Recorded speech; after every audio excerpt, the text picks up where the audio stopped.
बच्चा, आप लोग तैयार हो ना सॉल्यूशन करने के लिए? हैं? हाँ रेडी है लोग। एकदम रेडी हो? चलो ठीक है, तो आज हम लोग सेंटअप एग्जाम के मैथमेटिक्स पेपर का हम लोग सॉल्यूशन करेंगे। तो चलिए बच्चों, बिना देरी करते हुए आज केवल ऑब्जेक्टिव पोर्शन का सॉल्यूशन करेंगे। देखते हैं कि इतना देर में हम लोग 100 क्वेश्चन में से कितने क्वेश्चन को हम लोग सॉल्यूशन कर पाते हैं। वैसे मारना होगा तो हम तो 10 मिनट में आपके टोटल के टोटल पेपर को हम मार के बैठ जाएंगे, लेकिन आपको सॉल्यूशन करके समझाना भी है, तो इसलिए थोड़ा सा टाइम तो लगेगा। 100 क्वेश्चन है टोटल, मजा आएगा। आज 100 क्वेश्चंस को देखते हैं कि हम लोग कितना टच कर पाते हैं 1 घंटे के अंदर। तो चलिए बच्चों, बिना देरी करते हुए आज का क्लास शुरू करते हैं।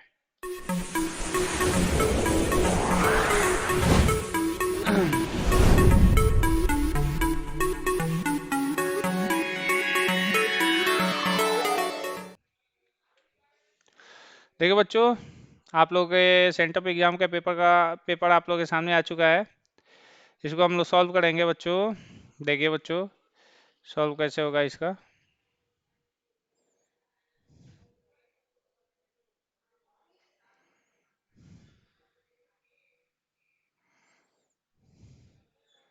चलो ब्लू कलर चूज कर लेते हैं, ठीक है।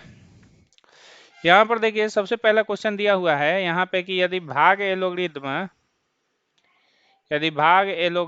मतलब ए बराबर बी क्यू प्लस आर में यदि आपको ए बराबर 72 दिया हुआ है, बी बराबर 9 दिया हुआ है और क्यू बराबर 8 दिया हुआ है, तो आर का वैल्यू क्या होगा। तो सिंपल सी बात है बच्चों, ए बराबर आप लोग लिख सकते हो a is equal to b q plus r लिखोगे, ठीक है। और यहाँ पे ए के जगह पर 72 रखोगे और बी का वैल्यू कितना है बच्चों 9 रखोगे और क्यू का वैल्यू कितना रखोगे बच्चों, तो 8 रखोगे प्लस आर हो जाएगा, ठीक है। तो ये हो जाएगा 72 इज इक्वल टू 9 में 8 से मल्टीप्लाई हो जाएगा, तो 72 प्लस आर। 72 इधर प्लस इधर गया तो माइनस, 72 माइनस 72 यानी आर इज इक्वल टू कितना हो जाएगा बच्चों। बताइए बच्चों, आर इज इक्वल टू कितना है आंसर, बोलो। Zero zero. ऑप्शन नंबर क्या हो जाएगा, सी, ठीक है। सी। हाँ चलिए बाबू, अब यहाँ पर देखते हैं हम लोग। ये हो जाएगा, अगला हम लोग क्वेश्चन हम लोग सॉल्व करेंगे।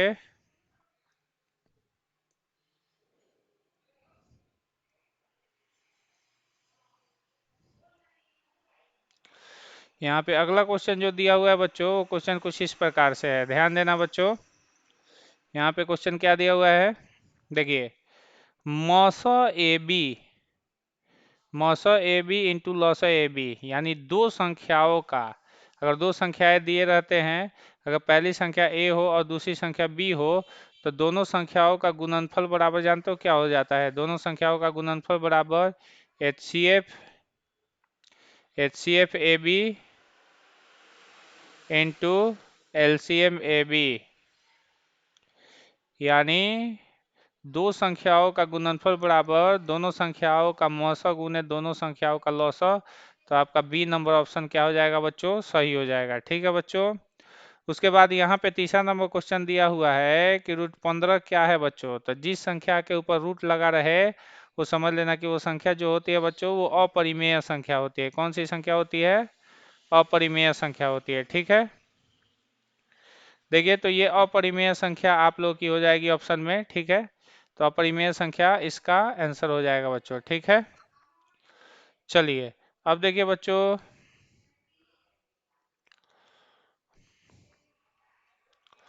यहाँ पे कह रहा है बच्चों,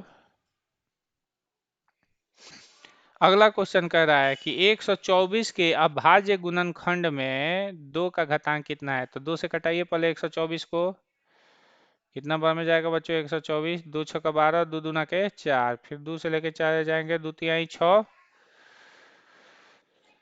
2 तिहाई 6, 2 एकम 2। तो अब हो गया बच्चों, इसको हम ऐसे लिख सकते हैं 2 गुने 31। तो कह रहा है 2 के घात में 2 और गुने 31, तो कह रहा है कि 2 का घातांक कितना होगा। तो 2 का घातांक आपका बच्चों 2 हो जाएगा। क्या हो जाएगा बच्चों, 2 हो जाएगा। यही आपका कॉन्सेप्ट होता है बच्चों, ठीक है। 2 का घातांक आपका कितना हो जाएगा बच्चों, 2 हो जाएगा। चलिए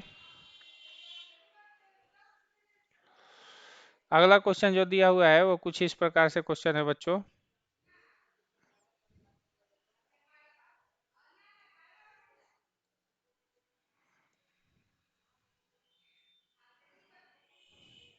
देखिए कह रहा है, यहाँ पे ध्यान देना है बच्चों, निम्न में से किसका भिन्न का दशमलव प्रसार शांत होगा। तो शांत जानते हो उसी का होता है जिसका Q जो है, यानी अगर कोई ऐसे P बटा Q के रूप में लिखा रहे तो Q जो हो या तो 2 से बनी हुई संख्या हो, या 5 से बनी हुई संख्या हो, या दोनों से बनी हुई संख्या हो, उसी का दशमलव प्रसार शांत होता है। तो पहले यहाँ पे 105 को देख ले, तो 105 आप लोग कर सकते हो 15 सतह 7500, यानी 3 गुने 5 गुने 7। तो ये तो नहीं हो सकता है, क्योंकि बच्चों इसमें दो, 5 के अलावा 2 और 7 भी आ गए हैं, ठीक है। अब यहाँ पे एक 210 है, तो इसको हम लोग ऐसे लिख सकते हैं 7 गुने 3 गुने 10। फिर ऐसे भी लिख सकते हैं 7 गुने 3 गुने 2 गुने 5। तो इसमें 2 और 5 के अलावा भी 7 और 3 आ गया है, तो ये भी नहीं हो सकता है। 88 को करिएगा तो 11 8 88, तो 8 8 को लिख सकते हो 2 के घात में 3। तो इसमें 2 तो है लेकिन 11 भी आ गया है, तो ये भी नहीं हो सकता है। तो ऑप्शन आप लोग का यही ना बचा है 160। 160 को देखोगे तो ये आप लोग का ऐसे जाएगा 4 गुने 4 गुने 10, और इसको ऐसे लिख सकते हो 2 के घात में 2 गुने 2 के घात में 2 गुने 2 और गुने 5, यानी 2 के घात में टोटल 5 और गुने 5 के घात में टोटल 1। तो इसका मतलब आपका ऑप्शन नंबर डी सही है, क्योंकि Q जो है यानी इसका Q यानी 160 2 और 5 दोनों से बनी हुई संख्या है। तो जो 2 और 5 दोनों से बनी हुई संख्या रहे, या 2 से बनी हुई रहे या 5 से बनी हुई रहे, उसको भागा दोगे तो उसका दशमलव रूप जाके अंतिम में कट जाता है बच्चों। इसी को कहते हैं दशमलव प्रसार शांत होना। अगर 2 और 5 के बाद अगर कोई अदर संख्या आ जाती है उसमें, तो उस कंडीशन में जानते हो क्या होता है बच्चों?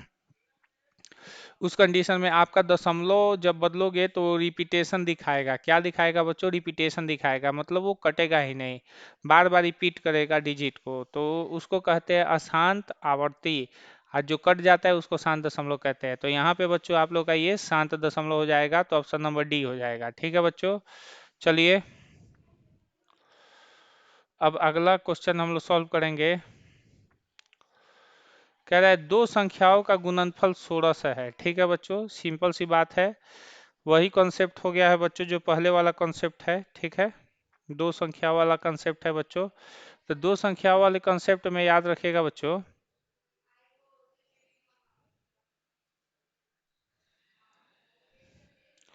दो संख्याओं वाले कॉन्सेप्ट में हम आपको बता दें तो दो संख्याओं वाले कॉन्सेप्ट में दिया हुआ है कि यहाँ पे दो संख्याओं का गुणनफल दिया हुआ है, यानी a गुने b दिया हुआ है, और इन दोनों का मौसा दिया हुआ है। मौसा मतलब HCF। HCF आपको दिया है बच्चों ए बी का। ठीक है, तो यहाँ पे कॉन्सेप्ट होता है दो संख्याओं का गुणनफल ए गुने बी बराबर HCF into LCM, LCM into a b. ठीक है बच्चों, यानी दो संख्याओं का गुणनफल बराबर दोनों संख्याओं का मौसा गुने दोनों संख्याओं का लौसा।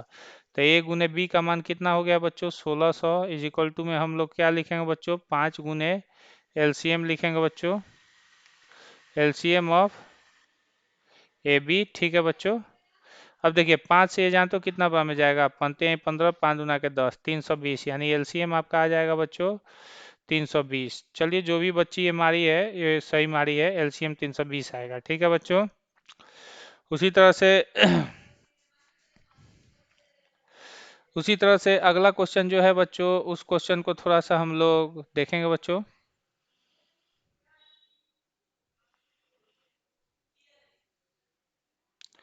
कह रहा है बच्चों 36 और 84 का मौसा है। तो 36 और 84 का मौसा क्या हो सकता है, जरा आप लोग बताइए तो बच्चों। 36 और 84 का मौसा क्या हो सकता है? तो आप जानते हो कि 36 और 84 वो कौन सी बड़ी से बड़ी संख्या है जिससे ये कट जाएंगे? तो सिंपल सी बात है बच्चों, डायरेक्ट हम ऐसे लिखते हैं बच्चों, यहाँ पे 36 डालो और यहाँ पे 84 डालो, दो से कटाओ, दो से कटाओगे तो ये कितना बार में जाएगा? दो एकम दो, दो आठे 16, दो चौके 8 और दो दूना के 4। फिर दो से कटाओ, दो नवा 18, और यहाँ पे दो दूना 4, दो एकम दो। फिर यहाँ पे 3 से कटाइए, तितरी का 9, 321, यानी ये दोनों संख्या इतना से कट रही है, यानी 3 दूना 6 दूना 12, यानी इसका एचसीएफ यानी मौसा जो होगा वो 12 हो जाएगा। ठीक है बच्चों, तो ये कहानी होती है बच्चों मौसा निकालने की। ठीक है, चलिए ये शॉर्ट ट्रिक होता है बच्चों। क्वेश्चन कह रहा है कि कौन इसमें बहुपद नहीं है। अगला क्वेश्चन जो कह रहा है वो ये कह रहा है कि इसमें कौन बहुपद नहीं है बच्चों। तो देखिए इसमें कौन बहुपद नहीं है। यहाँ पे x के घात में 1 है, ठीक है। यहाँ पे x के घात में 2 है, यहाँ पे x के घात में 1 है, तो ये दोनों बहुपद है। यहाँ पे x के घात में 3 है, ये भी बहुपद है, तो ये बहुपद नहीं होगा। यानी याद रखिएगा, जब भी x के पावर में बटा में कोई संख्या आ जाए, बटा में संख्या आ जाए, या x के पावर में कोई निगेटिव संख्या आ जाए, न समझ में आया, या x के पावर में कोई दशमलव वाली संख्या आ जाए, या x नीचे चला जाए, यानी x के पावर में बटा वाली संख्या आ जाए, x के पावर में निगेटिव वाली संख्या आ जाए, x के पावर में दशमलव वाली संख्या आ जाए, या x बटा में चला जाए, नीचे चला जाए, तो इस कंडीशन में ये बहुपद नहीं होते हैं। तो यहाँ पे नीचे आपका x आ गया है, तो ये आपका बहुपद नहीं होगा और यही आपका आंसर हो जाएगा बच्चों, ठीक है। यानी 2/x-1, ठीक है बच्चों। चलिए बच्चों अगला कॉन्सेप्ट हम लोग देखेंगे।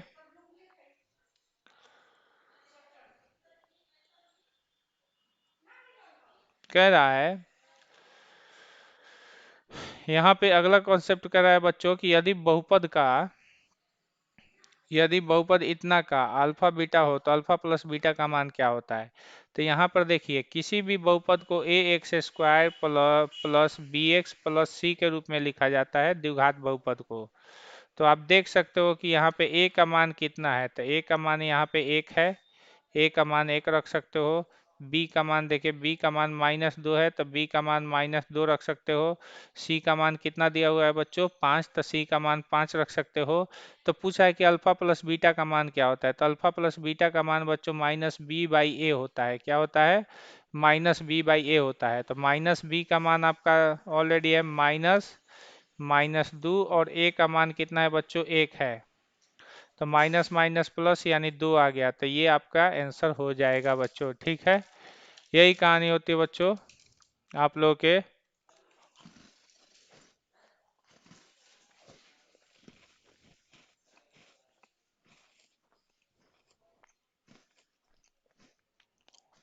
ऑब्जेक्टिव क्वेश्चन की। तो अब समझ में आ गया होगा बच्चों आप लोग को।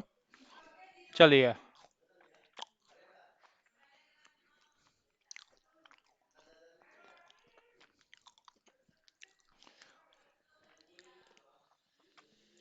यहाँ पे देखिए बच्चों, यहाँ पे आप लोगों को दिया हुआ है कि x² - 2x - 3 का शून्यक है। तो देखिए बच्चों इसको कैसे निकालते हैं। हम देखते हैं x² - 2x है और -3 है। इसको हम लोग देखते हैं, यहाँ पे क्या दिया हुआ है बच्चों, माइनस चिन्ह। तो माइनस चिन्ह दिया हुआ है, तो उसमें डिसाइड करना होता है कि दो संख्या ऐसा डिसाइड कीजिए कि घटाने पर -2 आए और गुना करने पर -3। तो वो दो संख्याएं जानते हो कौन कौन हो जाएंगी, जिनको घटाने पर -2 आ जाएगा, वो -3 और 1 हो जाएंगी, +1। देख लीजिए, एक में से 3 को माइनस किया तो -2 आया, गुना करोगे तो माइनस माइनस प्लस, और 3 एकम 3। अब इसका ये तो आपने संख्या डिसाइड कर दीजिए, ये वो संख्या हो गया। और इसका अगर आंसर लिखना है अल्फा बीटा का, तो सबका चिन्ह उल्टा कर दीजिए। तो 3 माइनस में है तो 3 प्लस में हो जाएगा, 1 प्लस में है तो 1 माइनस में हो जाएगा, यही आपका अल्फा बीटा का मान हो जाएगा। ये शॉर्ट ट्रिक होता है, तो आपका आंसर सी सही हो जाएगा। नहीं तो बाकी तो आप लोग सॉल्यूशन करके निकाल सकते हैं, ठीक है। संख्या जैसे ही डिसाइड हो जाता है, उस संख्या का चिन्ह उल्टा कर देने पर क्या होता है, आंसर आ जाता है हम लोग का, ठीक है। अब यहाँ पे देखिए, यहाँ पे क्या दिया हुआ है कि आपके शून्यक इतना हो तो अल्फा प्लस बीटा का मान क्या होगा। तो सिंपल सी बात है, यहाँ पे ध्यान दीजिए, आपको दिया हुआ है बच्चों c² plus b x plus में a। अब किसी भी बहुपद px का द्विघातीय रूप आपका इस प्रकार से होता है, ax² plus b x plus में c होता है। a के जगह पर c है, a बराबर c है बच्चों। b के जगह पर b है, यानी b बराबर b है बच्चों। और c के जगह पर a है, यानी c बराबर a है बच्चों। तो कह रहा है अल्फा प्लस बीटा का मान क्या होगा। तो अल्फा प्लस बीटा का मान बच्चों -b/a होता है। तो देखिए -b, तो b का मान आपको b ही दिया हुआ है, तो यहाँ पे -b कर दोगे बच्चों, और ए का मान आपको जानते हो कितना दिया हुआ है बच्चों, सी दिया हुआ है, यानी माइनस बी बट्टा में सी, यानी ये आपका ऑप्शन ए नंबर सही हो जाएगा। ठीक है, minus b by c answer होगा। यहाँ पे देखिए बच्ची गलत लगा दिए माइनस बी बाई ए, क्योंकि इसको याद है कि किसी, लेकिन ये नहीं देखी कि एक्स स्क्वायर के आगे क्या लगा है। ठीक है, तो किसी भी द्विघात बहुपद को पहले उसके रूप में लिख कर तब हम लोग उसको सोल्यूशन करते हैं बच्चों। ठीक है, तो ये आप लोग का हो जाएगा बच्चों minus b by c answer हो जाएगा। ठीक है, इस प्रकार से बच्चों ये 2 क्वेश्चन हो गए, 11 नंबर क्वेश्चन तक ले हम लोगों ने कर लिया है। चलिए बच्चों,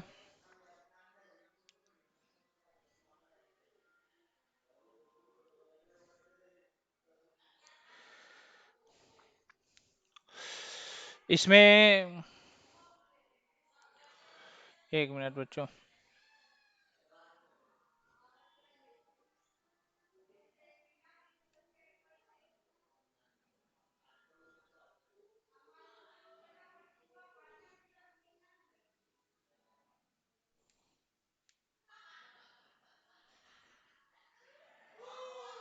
देखिए बच्चों, यहाँ पे देखिए बच्चों ये त्रिघात बहुपद है, इसको हम ऐसे लिख सकते हैं ए एक्स क्यू। देखिए कह रहा है त्रिघात बहुपद, ध्यान से देखना बच्चों, ये आपका त्रिघात बहुपद है। इसमें कह रहा है कि alpha into beta into gamma का मान क्या होगा। तो त्रिघात बहुपद को ऐसे लिखते हैं a x cube plus b x square plus c x plus d. तो यहाँ पे देखिए ए का मान 2 हो गया, तो ए का मान आसानी से आप लोग 2 लिख दीजिए। बी का मान कितना हो गया बच्चों, देख लीजिए, बी का मान 3 हो गया, बी बराबर 3 लिख दीजिए। सी का मान देखिए कितना हो गया बच्चों, -5 हो गया, और डी का मान कितना हो गया बच्चों, -2 हो गया। तो द्विघात बहुपद के 3 हल होते हैं, अल्फा बीटा और गामा। द्विघात बहुपद के 2 हल होते हैं, अल्फा और बीटा होता है। अब तीनों का गुणनफल यानी alpha into beta into gamma का सूत्र होता है बच्चों -d/a। तो यहाँ पे आप लोग लिख सकते हो माइनस इंटू -2 अब बटा में ए का मान कितना हो जाएगा बच्चों, 2 हो जाएगा।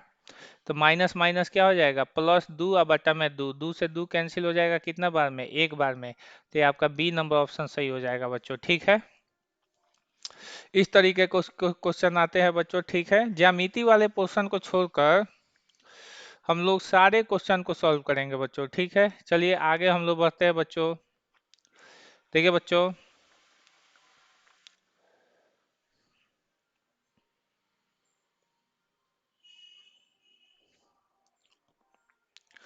देखिए बच्चों, यहाँ पे अगला क्वेश्चन किया हुआ है बच्चों, ये बहुत अच्छा क्वेश्चन है। इस क्वेश्चन को आप लोग सॉल्व भी कर सकते हो।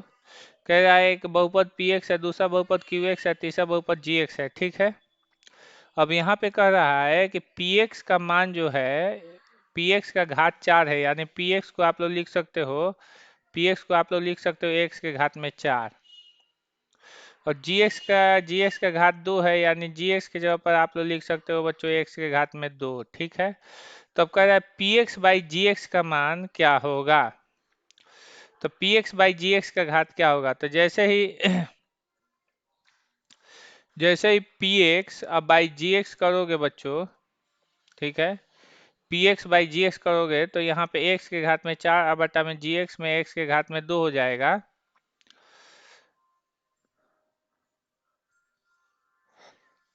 तो यदि p x by q x p x का घात जी एक्स का घात 2 है, तो p x by g x का घात क्या होगा। तो यहाँ पे देखिए बच्चों, एक्स के घात में 2 से एक्स के घात में 2 कैंसिल हो गया, तो एक्स के घात में 2 आ गया।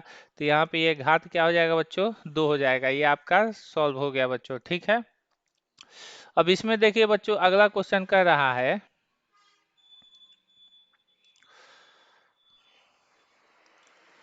यदि q एक धनात्मक विषम पूर्णांक है तो यदि q एक धनात्मक पूर्णांक है तो एक धनात्मक विषम पूर्णांक का रूप होगा। तो देखिए बच्चों, सम पूर्णांक का रूप जो होता है, सम पूर्णांक का रूप होता है 2n। अब विषम पूर्णांक का रूप होता है, विषम पूर्णांक का जो रूप होता है वो होता है बच्चों 2n+1। तो यहाँ पे 6q+2 है, तो इसमें से 2 कॉमन कर लोगे तो 3q+1 बचेगा। यानी ये जानते हो ये 2n के रूप में आ गया। इसमें से भी 2 कॉमन कर लोगे तो ये 3q प्लस 2 बचेगा बच्चों, तो ये भी 2n के रूप में आ गया। यहाँ पे 6q है तो यहाँ पे 2 कॉमन कर लोगे तो 3q बचेगा बच्चों। तो यहाँ पे जानते हो इसको भी 2n के रूप में आ गया, लेकिन 6q प्लस 3 जो है उसको आप लोग ऐसे लिख सकते हो, 6q प्लस 2 प्लस 1 लिख सकते हो। अब यहाँ से जानते हो क्या कॉमन कर लो, 2 कॉमन कर लो तो 3q प्लस 1 और प्लस में 1 हो गया, तो इसका मतलब ये 2n प्लस 1 के रूप में आ गया। तो ये 2n प्लस 1 के रूप में आ गया, तो विषम पूर्णांक 2n प्लस 1 के रूप में आया, तो यही आपका आंसर हो गया बच्चों। अब इसमें कह रहा है कि बहुपद 3x³ minus 5x² minus 11x plus minus 3 का घात क्या है। तो x के पावर में जो सबसे ज़्यादा जो होता है, x का पावर जो होता है इसमें जो सबसे मैक्सिमम होता है वही उसका घात होता है या पावर होता है। तो यहाँ पे x के पावर में 3 है, तो यही आपका आंसर 3 हो जाएगा बच्चों। ठीक है, चलिए अगले कॉन्सेप्ट पर हम लोग चलते हैं बच्चों।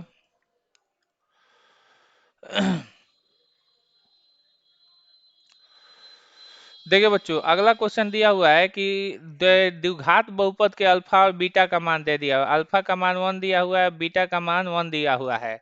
तो कह रहा है कि इसमें द्विघात बहुपद क्या होता है। तो किसी भी द्विघात बहुपद को लिखने का सूत्र होता है x² minus alpha plus beta x और प्लस में अल्फा इंटू बीटा होता है बच्चों। ठीक है, तो यहाँ पे x² माइनस, यहाँ पे अल्फा के जगह पर 1 रख देंगे और बीटा के जगह पर 1 रख देंगे और x कर देंगे, प्लस में अल्फा इंटू बीटा है तो 1 इंटू 1 कर देंगे। तो यहाँ पे x² कितना हो जाएगा बच्चों, -2x प्लस 1 हो जाएगा और यही आपका आंसर हो जाएगा। तो इसमें देखिए कौन सा आंसर सही है, ए आंसर सही है, बच्ची सही मारी है। देखिए बच्चों, निम्नलिखित में से कौन यौगिक संख्या है। यौगिक संख्या जानते हो किसे कहते हैं, जिसका HCF जो मतलब जिसका फैक्टराइजेशन किया जा सकता है, जिसको आप तोड़ सकते हो, उसी को हम लोग यौगिक संख्या कर सकते हैं, मतलब कंपोजिट नंबर कर सकते हैं। तो तोड़ने में कौन टूट सकता है, 32, नहीं तो ये 1 गुने 13 हो जाएगा, ये 1 गुने 23 होगा और ये 1 गुने 17 होगा। इसको 32 को आप लोग जानते हो क्या लिख सकते हो, 2 गुने 2 गुने 2 गुने 2 गुने 2, 2 दूनी के 4, 4 दूनी के 8, 8 दूनी 16, 16 दूना 32। तो इसलिए ये आपका यौगिक संख्या हो जाता है, जिसका फैक्टराइजेशन आसानी से किया जा सकता है, से यौगिक संख्या कहते हैं। तो 32 आंसर सही हो जाएगा आप लोग का बच्चों। चलिए अगला क्वेश्चन कह रहा है, निम्नलिखित में से कौन सा युग्म सह अभाज्य है। सह अभाज्य मतलब जिसका HCF 1 आए। HCF 1 आए मतलब वो दोनों किसी अन्य संख्या से नहीं कटे। अब जैसे 14 35 है तो ये दोनों 7 से कट जाएगा, 7 में 14, 7 5 35। यहाँ पे 31 और 93 है तो खुद ये 31 से भी कटेगा और ये भी 31 से कट जाएगा। ठीक है, और यहाँ पे बच्चों मतलब दोनों एक ही संख्या से नहीं कटना चाहिए। और यहाँ पे 32 और 62 है तो ये आराम से 2 से कट जाएगा, ये भी 2 से कट जाएगा। ठीक है, दोनों एक ही संख्या से नहीं कटना चाहिए। ठीक है, अब यहाँ पे 18 और 25, तो देखिए ये दोनों एक से कटेगा, तो जिनका HCF 1 हो जाए उन्हें स्व अभाज्य संख्या कहते हैं। तो ये आंसर आप लोग का सही हो जाएगा। ठीक है, यानी दोनों संख्याएं केवल एक से कटे। ठीक है, मतलब किसी अन्य संख्या से ये वो दोनों संख्याएं न कटे, उसे सह अभाज्य कहते हैं, यानी को प्राइम कहते हैं बच्चों। चलिए अगला कॉन्सेप्ट हम लोग देखते हैं, 18 नंबर हो गया।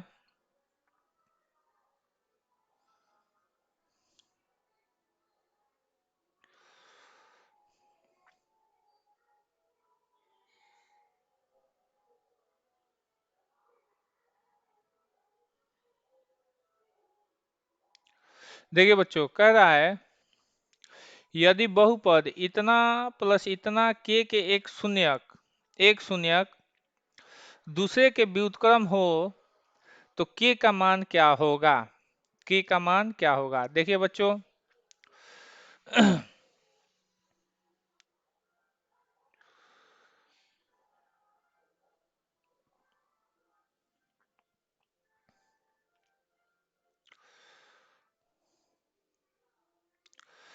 के का मान क्या होगा। तो देखिए बच्चों, के का मान कैसे निकलेगा, कह रहा है कि मतलब इसके एक शून्यक एक दूसरे के व्युत्क्रम है, यानी एक दूसरे के क्या है बच्चों, उल्टा है।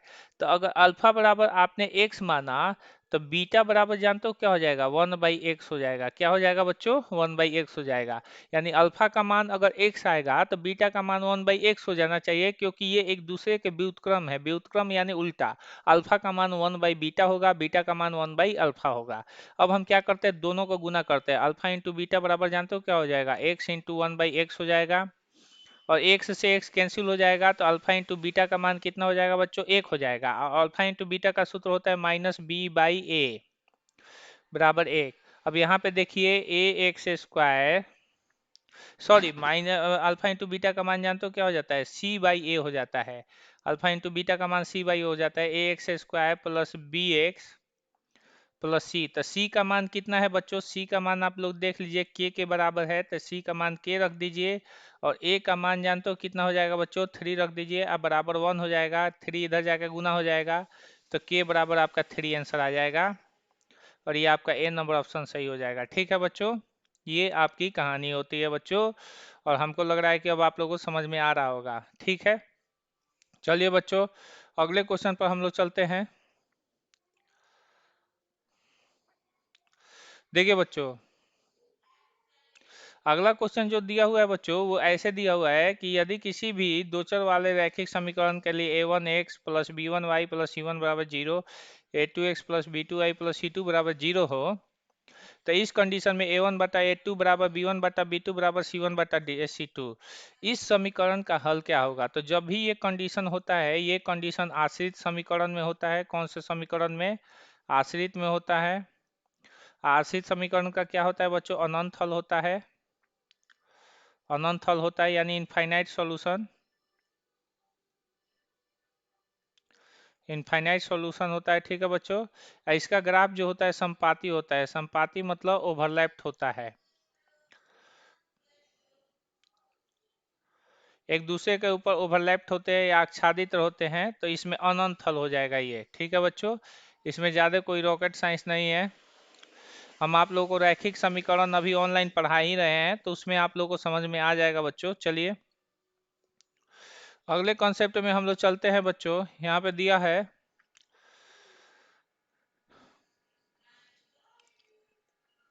x प्लस वाई बराबर 8 के वास्तविक संख्याओं के समुच्चय में कितने हल होंगे।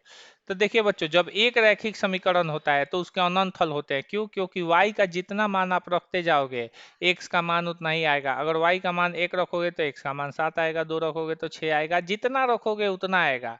इसलिए सिर्फ एक दो चर वाले रैखिक समीकरण रहते हैं तो उसके अनंत हल हो जाते हैं। ये बात हमेशा याद रखना। ठीक है, अब यहाँ पे देखिए बच्चों, यहाँ पे ये जो समीकरण दिया है, कह रहा है कि 29x प्लस 37y बराबर 103 और 37x प्लस 29y बराबर 95। तो इस समीकरण के सॉल्यूशन क्या होगा। ये आपके टाइम काटने के लिए सवाल दिए गए हैं। ठीक है बच्चों, तो टाइम नहीं काटना है, अपना ट्रिक यूज करना है। डायरेक्ट एक एक इक्वेशन को रख रख के देखिए, जो पहले समीकरण को संतुष्ट कर सकता है, हो सकता है कि वही दूसरे को संतुष्ट करेगा। तो चलिए इसमें रख के देखते हैं। ये पहला आंसर रख के देखते हैं बच्चों। तो 29 इंटू 1 प्लस में 37 इंटू 2 बराबर 103। ठीक है बच्चों, 29 एकम 29 और 7 दूना के 14 के 4, 3 दूना के 6 1 7, 9 4 13 के 9 4 13 का 3 हो गया, 7 9 1 10, 103 बराबर 103। ये यानी पहले समीकरण को सेटिस्फाई कर गया। अब दूसरे समीकरण को चेक करते हैं। 37 इंटू 1 प्लस 29 इंटू 2 बराबर 95। ठीक है बच्चों, 7 एकम 7, 3 एकम 3, 2 9 18 के 8, 2 9 4 1 5। ठीक है, 8 7 15 के 5, 8 7 15 के 5, 5 3 8 1 9, 95 95। तो पहला ही आंसर सेटिस्फाई कर गया, दूसरा तीसरा रखने की जरूरत ही नहीं पड़ी बच्चों। तो ये आपका आंसर हो गया बच्चों। इसमें डायरेक्ट मान रख के आप लोग चेक कर सकते हो। डायरेक्ट मान रख के जैसे ही सॉल्यूशन किया आप कि आंसर आपका आया, तो इस हिसाब से आप लोग का ये सॉल्यूशन हो जाता है। ठीक है बच्चों, तो ये कहानी होती है। कैसा लग रहा है बच्चों आज का क्लास, जरा बताइए तो है। बहुत अच्छा। बहुत बहुत अच्छा। बहुत अच्छा लग रहा है, एकदम खान सर जैसा लग रहा है कि नहीं लग रहा है जी। अरे भैया, खानू सर फेल है। आगे तो और अच्छा अच्छा क्वेश्चन है। हाँ, अभी चलिए आगे और मजा आएगा बच्चों, और धीरे धीरे सब कुछ कॉन्सेप्ट समझ में आएगा जब हम सॉल्व कर। आगे सब दिया है सब कुछ। हम्म। चलिए मजा आएगा बच्चों, आप लोग स्क्रीनशॉट भी कर लेना तुरंत, ठीक है बच्चों। चलिए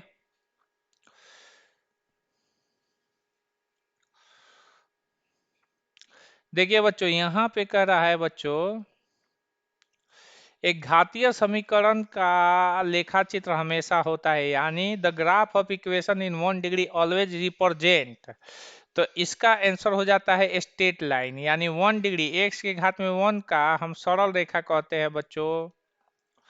सरल रेखा होता है, यानी वो एक्स और वाई एक्सिस में वो एक बार कट करेगा, और एक्स के घात में 2 होता है, इसका पाराबोला होता है। पाराबोला यानी परवलयकार, ठीक है। ये परवलयकार होता है और वो एक्स एक्सिस को 2 बार कट करता है, और एक्स के घात में 3 होता है, तो ये सांप जैसा होता है। सांप यानी वो एक्स एक्सिस को 3 बार कट करेगा इसे। देखिए एक्स के घात में 1 होता है तो उसका एक सॉल्यूशन होता है, इसलिए वो एक्स एक्सिस को एक बार कट करेगा, इसलिए स्ट्रेट लाइन होता है। और जिसमें पाराबोला होता है तो वो 2 बार कट करता है, क्योंकि एक्स के घात में 2 है तो इसमें 2 हल निकलते हैं अल्फा बीटा, और एक्स के घात में 3 वाले का अल्फा बीटा और गामा निकलता है, तो इसलिए वो एक्स एक्सिस को 3 बार कट करता है, ठीक है बच्चों। तो इसलिए एक घातीय समीकरण यानी एक्स के घात में 1 का जो ग्राफ होता है वो सरल रेखा होता है, ठीक है। अब क्वेश्चन कर रहा है के किस मान के लिए इस समीकरण निकाय का अद्वितीय हल होगा। अद्वितीय हल होने का मतलब अविरोधी समीकरण। अविरोधी समीकरण का कंडीशन होता है a1/a2 not equal to b1/b2। तो बताइए बच्चों, यहाँ पे a1 का मान k है, k, और a2 का मान यहाँ पे 6 है, 6, नॉट इक्वल टू यहाँ पे b1 का मान -1 है, और यहाँ पे b2 का मान कितना है बच्चों, -2 है, ठीक है। तो माइनस माइनस प्लस, और 6 जाके यहाँ पे मल्टीप्लाई हुआ तो k नॉट इक्वल टू 6/2, 2 3 6, यानी k नॉट इक्वल टू 3 हो जाएगा बच्चों। और ये आपका ऑप्शन नंबर कितना हो जाएगा बच्चों, ऑप्शन नंबर डी हो जाएगा। बच्ची एकदम सही मारी है, जो भी मारी है सो। चलिए, ये दोनों क्वेश्चन हो गए बच्चों, यानी हम लोग 24 नंबर क्वेश्चन तक पहुंच चुके हैं। हाँ देखिए बच्चों, यहाँ पे बहुत अच्छा क्वेश्चन आया है कि यदि दो चर वाले रैखिक समीकरणों का आलेख समानांतर रेखाएं हो। समानांतर रेखाएं होने का मतलब जानते हो ना, ये एक्स एक्सिस होता है, ये वाई एक्सिस होता है। ग्राफ खींचोगे तो ऐसी समानांतर रेखाएं आ जाए। तो जब ये समानांतर रेखाएं आती है तो उनका कंडीशन होता है a1/a2 बराबर b1/b2 और नॉट इक्वल टू c1/c2। इस समीकरण को हम कहते हैं विरोधी समीकरण। अब विरोधी समीकरण का कोई हल नहीं होता है बच्चों, ये याद रखना, कोई हल नहीं, नो सॉल्यूशन, ठीक है बच्चों। दो चर वाले रैखिक समीकरण 3 प्रकार के होते हैं। एक जिसका एक सॉल्यूशन होता है, दूसरा जिसका कोई सॉल्यूशन नहीं, तीसरा एक इनफाइनाइट सॉल्यूशन वाला होता है। तो इसमें जो बच्ची मारी है वो एकदम सही मारी है। चलिए बच्चों, ये बच्ची का पेपर है, हम पहले बात बता दे रहे हैं। इसमें कह रहा है निम्नलिखित में से कौन सा द्विघात समीकरण नहीं है। तो द्विघात समीकरण नहीं है तो कैसे चुनने चुनने में आएगा। यहाँ पे एक्स के घात में 2 है बच्चों, यहाँ पर भी एक्स के घात में 2 है, लेकिन यहाँ पे एक्स के घात में 2 है, लेकिन यहाँ पर देखिए एक्स के पावर में 1/2 हो गया है। और जब भी हम समझाए हैं कि जब भी पावर में 1/2 हो जाए, ये बट्टा में संख्या आ जाए, निगेटिव में आ जाए, या क्या कहा जाता है बच्चों, निगेटिव में आ जाए, या दशमलव में आ जाए, या एक्स नीचे चला आए, तो उस कंडीशन में वो द्विघात समीकरण नहीं हो, मतलब कोई बहुपद होता ही नहीं है। तो इसलिए ये जो बच्ची मारी एकदम सही मारी है बच्चों। यहाँ पे देखिए ये भी द्विघात समीकरण है, तो ये आपके नहीं हो सकते हैं, और ये आपके द्विघात समीकरण नहीं है, ठीक है। अब कह रहा है कि विवेचक इसमें कौन सा है, तो हम बता रहे हैं बी स्क्वायर। तो यहाँ पे देखिए ये होता है x square plus b x plus c, यानी ए का मान बी के बराबर हो गया है, और बी का मान ए के बराबर हो गया है, और सी का मान सी के बराबर ही है। अब विवेचक का सूत्र होता है बी स्क्वायर माइनस 4ac। तो यहाँ पे देखिए b का मान कितना हो गया बच्चों, a हो गया है, तो a डालोगे, ए स्क्वायर माइनस 4 इंटू ए का मान देखिए कितना हो गया है बच्चों, b हो गया है, और c के जगह पर c है, यानी ए स्क्वायर माइनस 4bc। बच्ची एकदम सही आंसर मारी है, ए स्क्वायर माइनस 4bc ही होगा, ठीक है। चलिए बच्चों, अगला हम लोग चलते हैं। कह रहा है इसमें द्विघात समीकरण का विविक्तकर होगा। विविक्तकर यानी विवेचक यानी डिस्क्रिमिनांट। तो यहाँ पे ये हो जाएगा, हम ऐसे लिखेंगे बच्चों इसको ax² प्लस बी एक्स अब प्लस में सी। तो यहाँ पे x के आगे कुछ नहीं है तो 1 है, तो a का मान 1 हो गया बच्चों, b का मान कितना हो गया 4 हो गया, और c का मान कितना हो गया 1 हो गया। और आपका d बराबर विवेचक b² माइनस 4ac होता है बच्चों। तो d का मान कितना हम लोग करेंगे बच्चों, 4 का होल स्क्वायर माइनस 4 इंटू ए का मान 1 इंटू सी का मान 1, 4 चौक का 16 और माइनस 4 एकम 4 यानी कितना हो गया 12। एकदम बच्ची सही मारी, आंसर 12 होगा। कह रहा है यदि द्विघात समीकरण का एक मूल 2 हो तो ए का मान क्या होगा। तो मूल का मतलब होता है कि उस मान को इसमें रखने पर बहुपद का मान कितना आ जाए, 0 आ जाए, वही उसका मूल या हल या सॉल्यूशन होता है। ठीक है, तो x के जगह पर हम 2 रखेंगे तो 2 इंटू 2 का whole square plus a into 2 plus में 6 इजिकल टू कितना हो जाएगा 0, 2 दूना के 4, 4 दूना के 8 प्लस में 2a प्लस में 6 इजिकल टू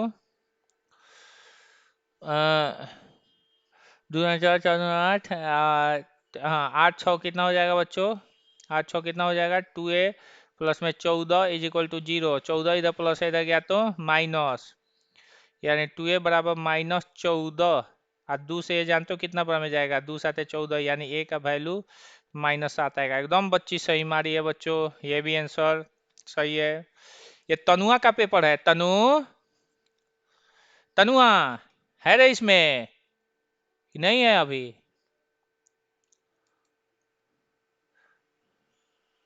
नहीं है आज, नहीं आई है क्लास में। चलो, तो यहाँ पे a का मान कितना हो गया बच्चों, यहाँ पे a का मान कितना हो गया बच्चों, देखो तो -7 हो गया।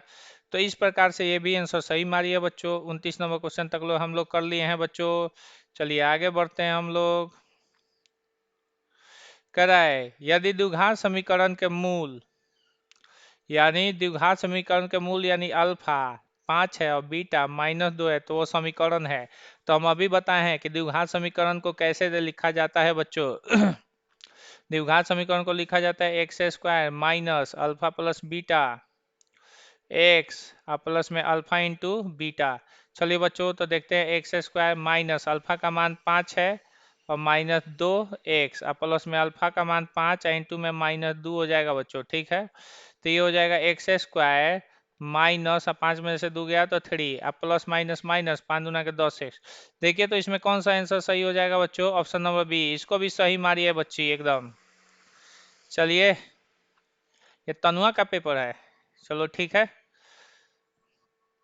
अब इसमें कह रहा है बच्चों कि द्विघात समीकरण इतना के मूल यदि अल्फा बीटा द्विघात समीकरण के मूल हो तो 1/अल्फा 1/बीटा का मान क्या होगा बच्चों। तो यहाँ पे ये डाल दीजिए बच्चों ax² प्लस bx प्लस में c बराबर कितना हो जाएगा बच्चों 0। बताइए a का मान कितना है बच्चों 3 है, b का मान कितना है बच्चों 8 है और c का मान कितना है 2 है। अल्फा प्लस बीटा का मान जानते हो कितना होता है, अल्फा प्लस बीटा का मान -b/a, ये यानी -8/3 हो जाएगा।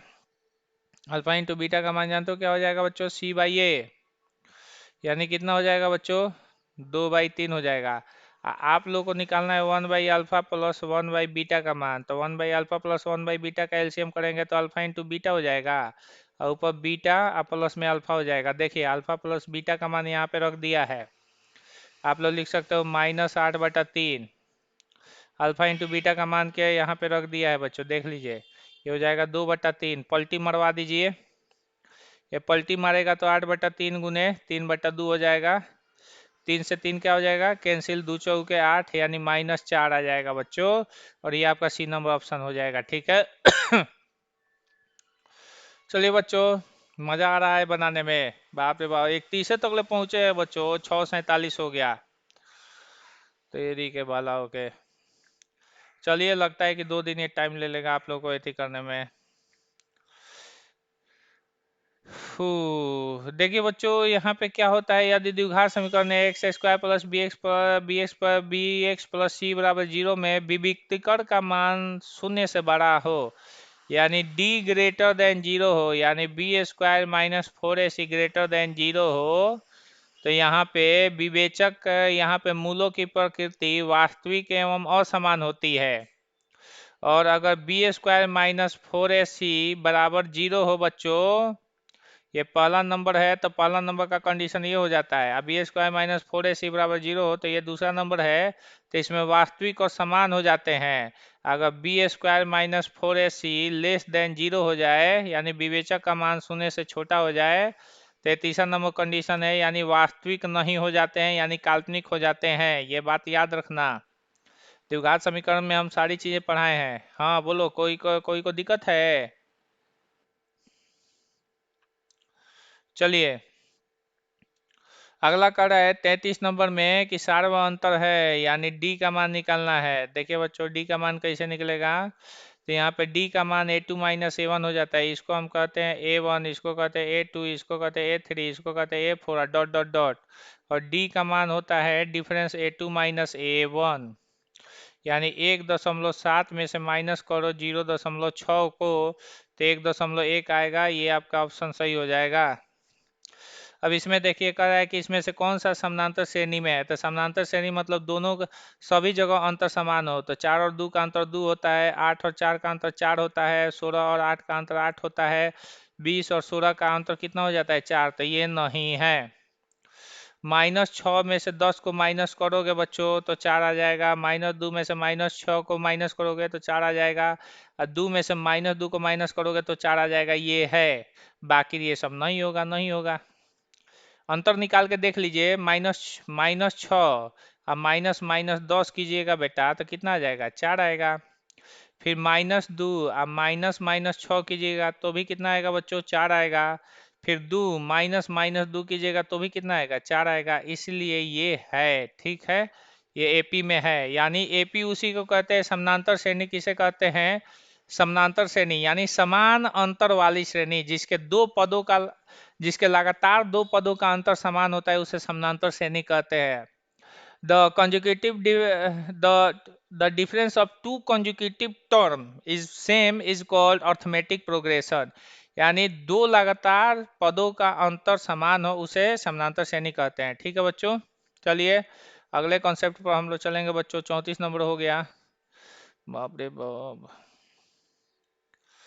चलिए इसमें कह रहा है यदि किसी समानांतर श्रेणी के तीन क्रमागत पद इतना दिए गए हैं, तो 3 क्रमागत पद दिए गए हैं, तो ए का मान क्या होगा, तो ये है आपका a1 का मान, ये है आपका a2 का मान, ये है a3 का मान।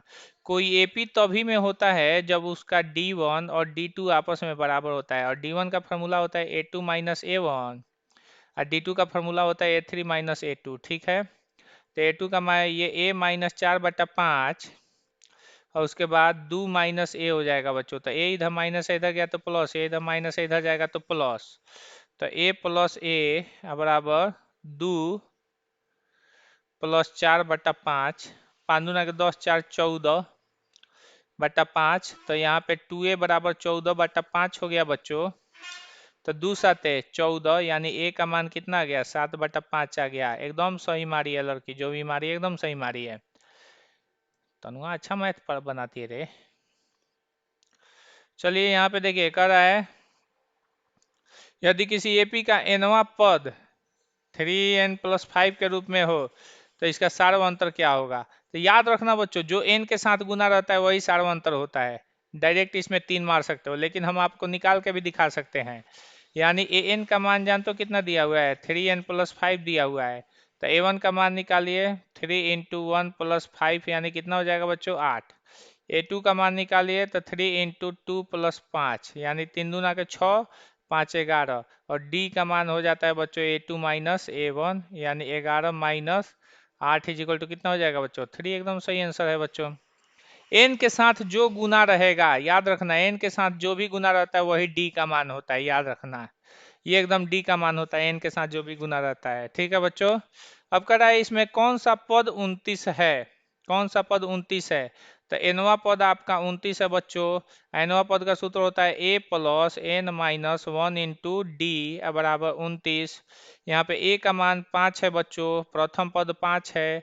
N minus one into d का मान कितना है बच्चों, तो 7 में से 5 घटा दो, 2 आ जाएगा, 2 बराबर 29। चलिए करो 5 इधर प्लस है, इधर गया तो माइनस, यानी कितना हो जाएगा बच्चों, ये आपका हो जाएगा n minus one into two. 29 में से 5 घटेगा तो कितना बचेगा, 24। और ये जानते हो कितना बार में जाएगा, 12 बार में जाएगा 24। अब वन इधर माइनस है, इधर आएगा तो प्लस हो जाएगा, यानी 13वां पद। एकदम सही आंसर मारिए बच्चों, ठीक है। तो ये 37 नंबर क्वेश्चन हो गया बच्चों। चलिए, कह रहा है किसी समानांतर श्रेणी का 7वां पद 4 एवं सार्व अंतर -4 है। हे बाप रे बाप।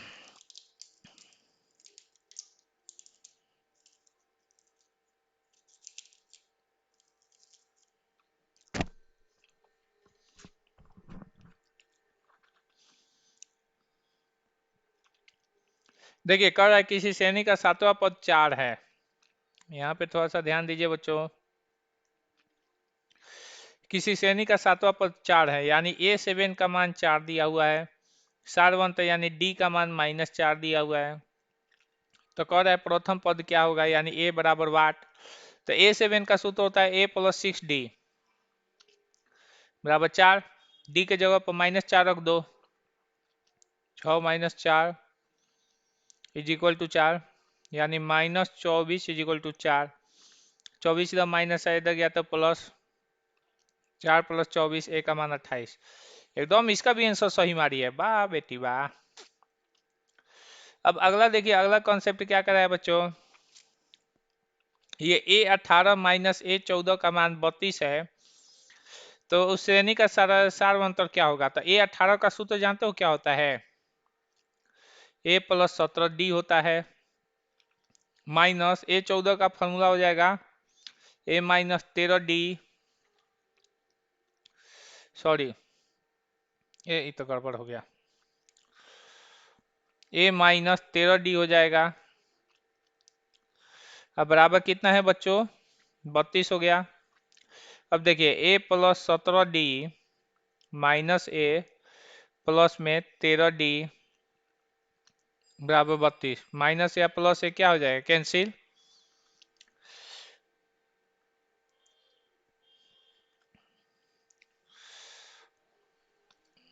सॉरी यहाँ पे माइनस हो जाएगा, यहाँ पे प्लस आता है, ये माइनस हो जाएगा। 17D में से 13D गया, कितना बचा 4D, और 4D में 32, और 4 8 है 32, D का मान 8 आ जाएगा। इसको भी एकदम सही मारी है यहाँ पे देखो, ठीक है।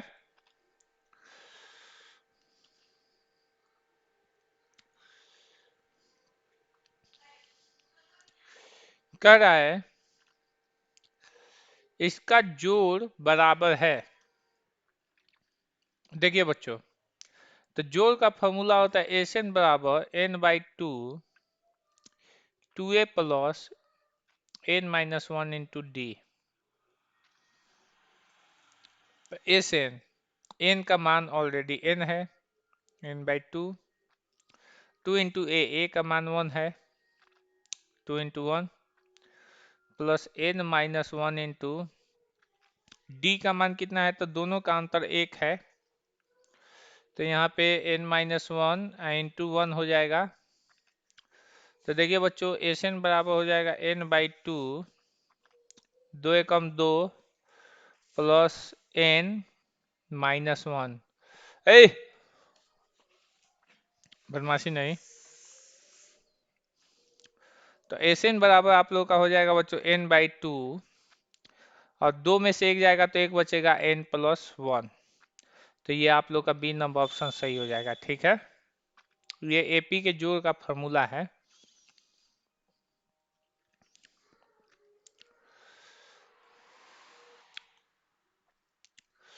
कह रहा है 10 विषम प्राकृत संख्याओं का योगफल।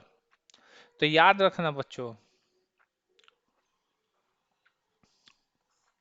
10 विषम प्राकृत संख्या, तो हम एक ट्रिक बताते हैं, याद रखना। विषम प्राकृत संख्या का पूछेगा तो विषमता की संख्या 1 + 3 + 5 + 7 + 9 ऐसे ऐसे है। अच्छा ये बताओ, 2 को जोड़ोगे तो कितना आ रहा है? 4 आ रहा है। 3 को जोड़ोगे तो कितना आ रहा है? 5 3 8 है, 9 आ रहा है। 4 को जोड़ोगे तो कितना आ रहा है बच्चों? 16 आ रहा है। यानी 2 को जोड़े तो 2 का होल स्क्वायर, 3 को जोड़े तो 3 का होल स्क्वायर, 4 को जोड़े तो 4 का होल स्क्वायर। तो 10 का जोड़ जानते हो कितना हो जाएगा? टोटल 10 का जोड़ 10 का होल स्क्वायर हो जाएगा। यानी आपका कितना हो जाएगा बच्चों? 100 हो जाएगा। ज्यादा दिमाग लगाने की जरूरत नहीं है। ठीक है, अब देखिए बच्चों, कह रहा है वाई अक्ष से बिंदु A7, 8 की दूरी है। तो ये वाई अक्ष होता है, ये एक्स अक्ष होता है बच्चों। ठीक है, ये वाई अक्ष होता है, ये एक्स अक्ष होता है। अगर ये बिंदु ऐसे है बच्चों, ऐसे मान लीजिए ऐसे है, ये बिंदु 7, 8 है, तो ये दूरी आपका 7 हो जाता है, एक्स दूरी 7 हो जाता है, और ये दूरी आपका 8 हो जाता है। तो वाई अक्ष से ये जो दूरी है, वाई अक्ष से ये जो दूरी है, ये एक्स का मान हो जाएगा, यानी 7 इकाई हो जाएगा बच्चों। तो 42 नंबर भी क्वेश्चन आप लोग का हो गया बच्चों। ठीक है, चलिए बच्चों, अगला कर रहा है -5 और -3 किस पाद में स्थित है बच्चों? तो ये आप लोग समझ लीजिए किस पाद, एक्स और वाई अक्ष में बच्चों, ये एक्स एक्सिस होता है, ये वाई एक्सिस होता है, इसमें ये प्लस होता है, ये पी प्लस होता है, ये माइनस होता है, ये माइनस होता है।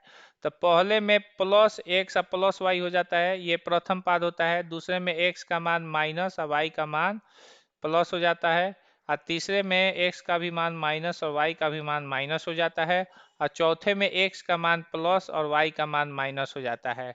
तो देखिए दोनों में माइनस माइनस है, तो ये प्रथम पाद है, और ये द्वितीय पाद है, और ये आपका तृतीय पाद है, और ये आपका चतुर्थ पाद है बच्चों। तो इसमें ये आपका तृतीय पाद में दोनों होगा बच्चों। ठीक है, अगर कहा जाता है बच्चों, इसमें कह रहा है बिंदु 4, 5 और 7, 6 की कोटि है बच्चों। तो याद रखना बच्चों, यहाँ पर देखिए यहाँ पे इसको हम भुज कहते हैं। इसको हम क्या कहते हैं बच्चों? भुज। एक्स के मान को भुज कहते हैं, वाई को मान को कोटि कहते हैं। भुज का इंग्लिश एब्सिसा होता है, कोटि का इंग्लिश ऑर्डिनेट होता है। तो आपका आंसर -7, 6 हो जाएगा। अब कह रहा है त्रिभुज के शीर्ष इतना इतना है, तो क्षेत्रफल निकालिए। तो क्षेत्रफल निकलता है ये x1 y1, और ये हो जाता है बच्चों x2 y2, और ये हो जाता है बच्चों x3 y3। ठीक है, क्षेत्रफल का सूत्र हो जाता है, क्षेत्रफल बराबर आप लोग का सूत्र हो जाता है 1/2 x1 y2 minus y3 plus x2, इसका हो जाता है बच्चों y3 माइनस y1 प्लस में x3, तो ये हो जाता है बच्चों y1 माइनस y2। तो चलिए बच्चों हम 1/2 रखते हैं बच्चों। x1 का मान आप लोग का a है, y2 माइनस y3 का मान 0 माइनस b हो जाएगा बच्चों। ठीक है, y2 माइनस y3 का मान 0 माइनस b हो जाएगा। ठीक है, प्लस में x2 का मान कितना है बच्चों? 0 है, तो 0 है तो टोटल को खत्म ही कर दो, टोटल को खत्म कर दो। और प्लस में x3 का भी मान, x3 का भी मान कितना है? 0 है, तो टोटल को खत्म ही कर दो। तो ये आपका ये a जाकर माइनस बी से गुना होगा, तो माइनस ए बी बटा में 2 आएगा। और कोई भी क्षेत्रफल माइनस में नहीं रहता है, उसको प्लस में लिखना पड़ता है, तो ए बी बटा में 2 होता है। तो ये आपका यहाँ पे आंसर 1/2 ए बी वर्ग इकाई होगा बच्चों। ठीक है, चलिए बच्चों, ये आपके कितने नंबर क्वेश्चन हो गया बच्चों? 50 नंबर क्वेश्चन हो गया बच्चों। मतलब टोटल हम लोग 1 घंटा के अंदर, मतलब कितना देर हो गया, 53 मिनट में हम लोगों ने 50 क्वेश्चन किया। और हम लोग का ये आप लोग का हो गया, और अगले सेशन में आप लोगों को हम बाकी 50 क्वेश्चन को सॉल्व कर देंगे बच्चों। ठीक है, यानी कल का सेशन में हम लोग इसको करेंगे। तो आज का क्लास कैसा लगा बेटा? बोलो जोर से, बोलिए। बहुत अच्छा भैया। सही में अच्छा बहुत लगा? अच्छा भैया। बुक्का सब कहीं का। हम्म। अरे तुम सब एक नंबर का बुक्का है। ये जितने भी सवाल समझाए हैं समझ में आया कि बाउंस किया है? समझ में आया है। चलिए ठीक है, तो आज का क्लास यहीं पे ओवर करते हैं बेटा। बाय बाय टाटा। अरे इसमें सीटी कौन बजा रहा है जी? बंद कर, ना माइक।